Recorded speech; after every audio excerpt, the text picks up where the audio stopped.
Kufuatia taarifa iliyotolewa na Jeshi la Polisi Kanda Maalum ya Dar es Salaam kuhusu kifo cha mfanyakazi wa usafi wa ndani Zainab Omari mwenye umri wa miaka 46 aliyefariki dunia baada ya kudondoka kutoka ghorofa ya 3 mnamo Juni 22, 2025 majira ya saa 12 jioni katika mtaa wa Kibasila, wilaya ya Ilala, jijini Dar es Salaam, ambapo marehemu huyo alikuwa akitekeleza shughuli zake za usafi na kupelekea kudondoka kutoka ghorofani hapo, tukio lililosababisha kifo chake papo hapo.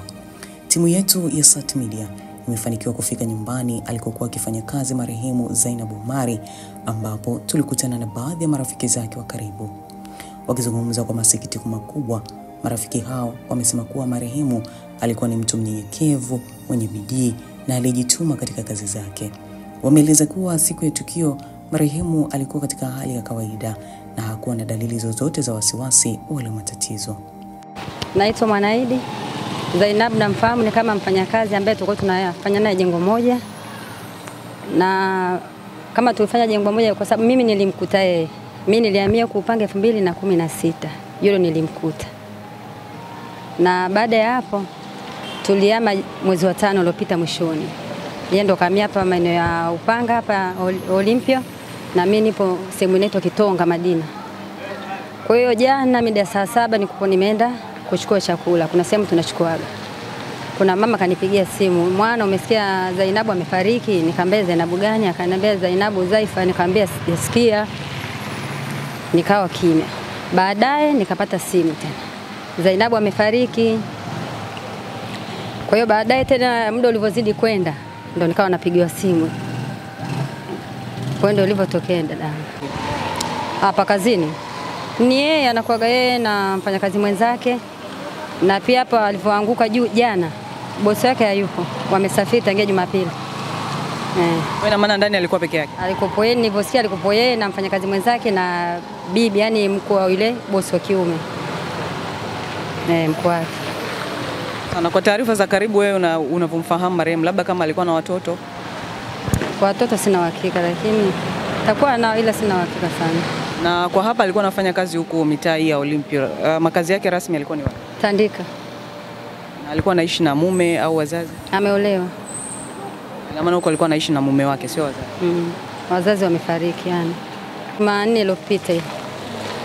Ndio marehemu mwisho niliongozana naye kutoka hapa mpaka Mnazi Mmoja. Na kuna jambo lolote labda mnazungumza kupitia mfano? Hapana. Hapana. Tumeanzia hapa, tumeongea mwanzo mwisho. Hana mawazo wala hana neno lolote baya. Uliambiwa nini kilikuta marehemu? Mimi niliambiwa tu kwamba kaanguka. Wamemkuta chini askari. Mimi nilipata taarifa saa 7 mchana jana. Na alikuwa ni mtu aina gani? Zainab ana shida, ni mtu wa kawaida tu. Na ni mcheshi na kila mtu. Hana shida. Kuna chochote ambacho mliwahi kushirikiana au kukipanga kukifanya kabla umauti wake ambacho mpaka leo hii unajutia, yani unatamani kusema kwamba yani unatamani hata wewe marehemu mpaka leo hii angekuepo? Ni kitu gani ambacho mliwahi kupanga kukifanya? Tulishaanzisha mchezo. Mchezo ndio tunakuaga tunapeana mchezo kila mwisho wa mwezi. Ndio hicho. Na kuna jambo lolote labda mnazungumza kupitia mfano? Hapana. Hapana. Tumeanzia hapa, tumeongea mwanzo mwisho. Hana mawazo wala hana neno lolote baya.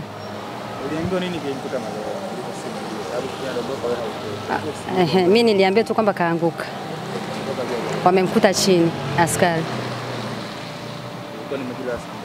Mimi nilipata taarifa saa 7 mchana jana.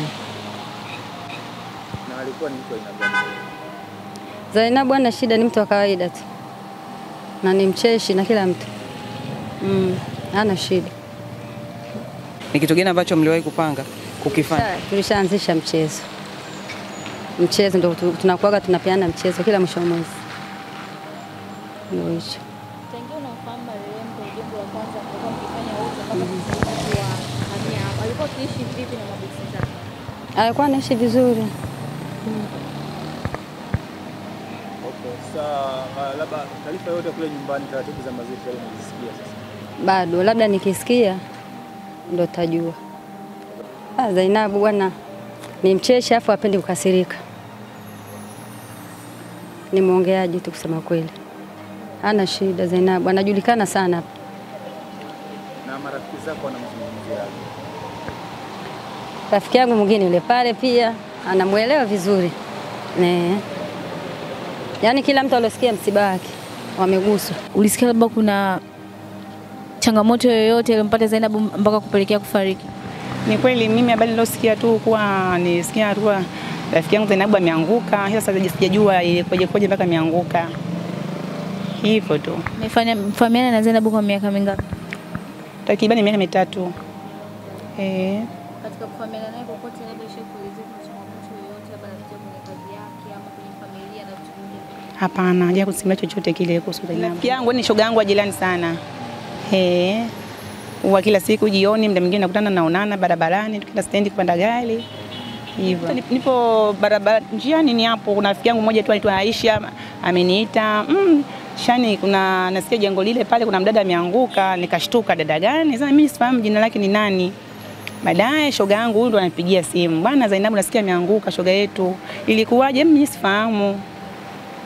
Hivyo. Na mpaka sasa hivi msiba wa Zainabu upo wapi?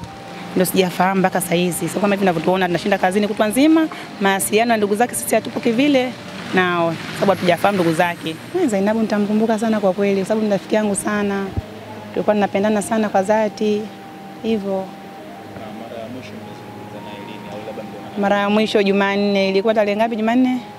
Ya wiki ile sio tarehe ngapi ile. Tulikutana pale kwenye kibao cha shule cha Olympio majira ya saa 1, tulikuwa tunaelekea stendi Mnazi Mmoja. Tulipiga tu stori zetu za kawaida kuhusu maisha yetu. Sat Media inaendelea kufuatilia taratibu za mazishi, hivyo endelea kuwa karibu na mitandao ya kijamii ili kupata taarifa zaidi. Mimi ni Jacob Martin.